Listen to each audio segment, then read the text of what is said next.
Welcome back to the Cross Training Diaries, and we're on week 2 now. So just as a recap, on week 1 I've explained that a hip niggle has unfortunately brought my running to a bit of a halt.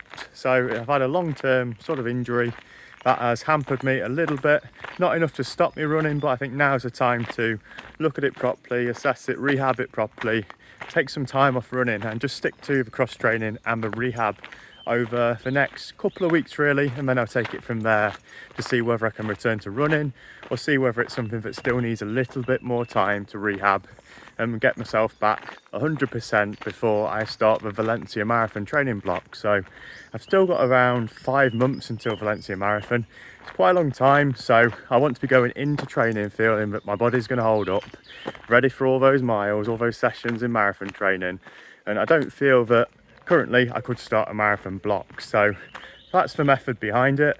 A little bit of time off now will pay dividends. So it's been around 4 days now which I've just been cross training, so starting on Saturday, and I just wanted to get out and do either a bike ride or a swim each day at least. And on some days I've got a bit more time and I'm feeling like I've got a bit of motivation, want to get out, want to get a bit more exercise in, I'll do both, or I'll do a little bit more. So yeah, that's a plan anyway, and it's been going well so far. I've been really motivated into having that new stimulus of the cycling and the swimming, something I've not done for a while. And whenever you start something new, you do have a good bit of motivation. You find that you get better at something a lot quicker. The running sort of comes to a bit of a plateau at some points unless you really kick on and push through that barrier. So to start something new like the cycling and the swimming that I've not done for a while, it's been really motivating just to see that I can notice in each time I go out that it's feeling easier or I'm getting quicker at whatever I'm doing. So the plan so far has just been to bank like a bit of time doing this exercise. So I've just been going out at probably what would be the same sort of effort as doing an easy run, just so that I can get used to it, get into it. I'm not pushing any paces or anything like that or setting any records.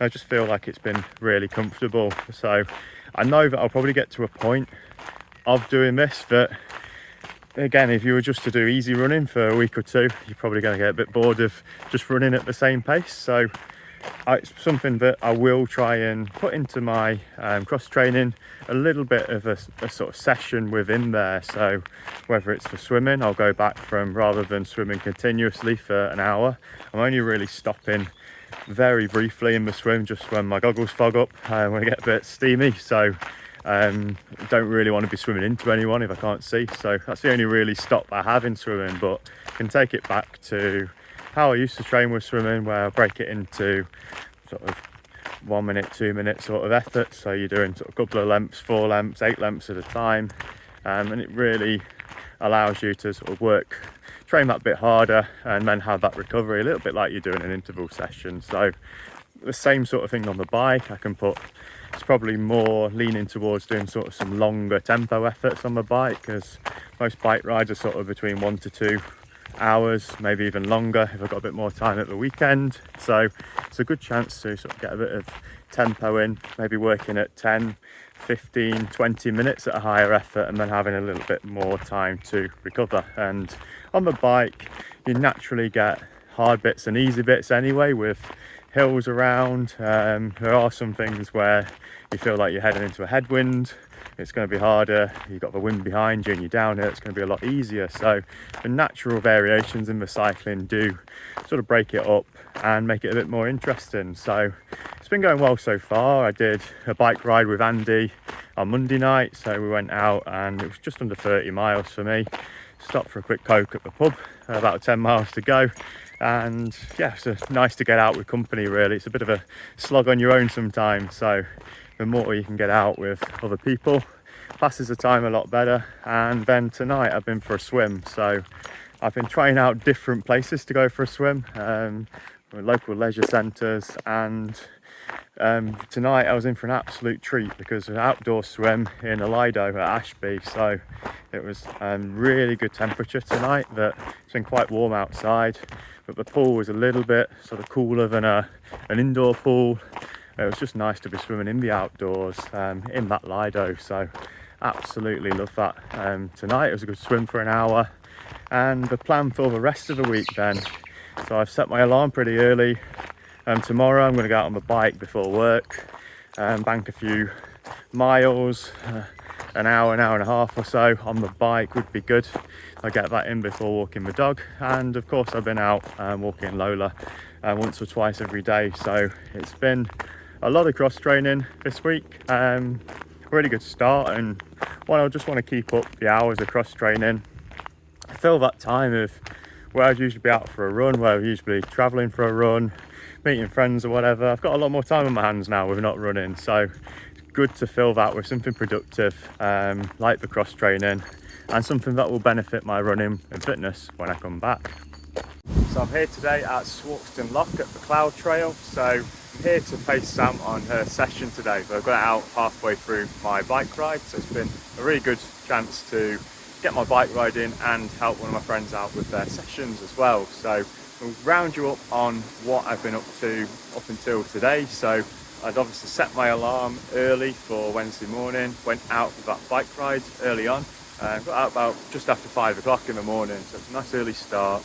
Luckily it was fairly warm in the morning, so it wasn't too cold, and got a good 25 miles in on the bike, so this took me about an hour and a half in the morning. Then on to Thursday, so I got in for another swim on Thursday evening, so went in the pool this time quite late on in the evening at the local leisure centre.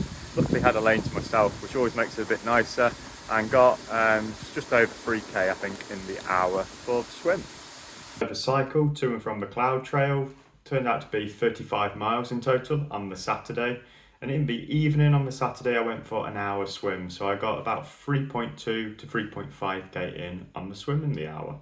Then on to Sunday. So Sunday for me was a bit of a season's distance best on the bike, so I've been building up sort of an hour, 2 hours, finally gone for it and got the 3-hour bike ride in. So I went with Emma over to Cobwebs Cafe, had a lovely pizza there, bit of cake, and then rode back. So it was just under 50 miles for this bike ride. So the longest bike ride I've done is probably 55 or 60 a couple of years ago, so I was quite pleased to get just around the 50 mile. And as I usually do with my running, I look at the whole week to see what activity I've done in terms of time, distance, and quite a lot of cycling in this week. So it's around 150 miles on the bike. And then the swimming, I did about 12k in the pool. So quite a big week of cross training. Feel like got the motivation going this week. From the disappointment of not running. And honestly feel like weeks like this will just make sure that when I do come back to running, that I come back in really good fitness, probably a little bit lighter and in better shape than I left it when I was injured. So I'm looking forward to putting in a bit of time and getting back fitter. And that's a wrap for week 2 of the cross training diaries. So if you did enjoy this video, do give it a like, think about subscribing to the channel. I'm planning on documenting a little bit more of my cross training and a bit of my rehab as I return to running. So hopefully in a week or 2 I will start this process of easing back into running. So stay tuned to see when I'm back on the roads and how my cross training goes in the next couple of videos.